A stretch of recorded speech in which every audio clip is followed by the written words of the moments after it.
માણસો અહીંયા હજારો કિલોમીટર દૂરથી દૂધ લઈને માનતા કરવા આવે છે, તેમ છતાં એ દૂધ બગડતું નથી. આ પણ એક ચમત્કાર જ કહેવાય ને. વાત કરવી છે સતાપર વાળી મોમાઈની, માં ઓરડી વાળી માતાની.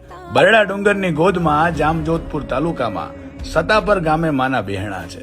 કહેવાય છે કે માન સરોવરથી માતાજી બળેજ આવ્યા અને બળેજથી અહીંયા. માલધારીઓની માતા મોમાઈના પરચા અનોખા છે.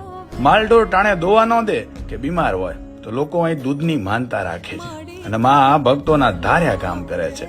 રબારી સમાજની આસ્થાનું કેન્દ્ર એટલે માં મોમાઈ, જેના ખોટા હમ ખાતા મણો બિયાય. હાલ અહીંયા ભુવા હતા, શ્રી અમરા હતા, માતાજીની સેવા પૂજા કરી રહ્યા છે.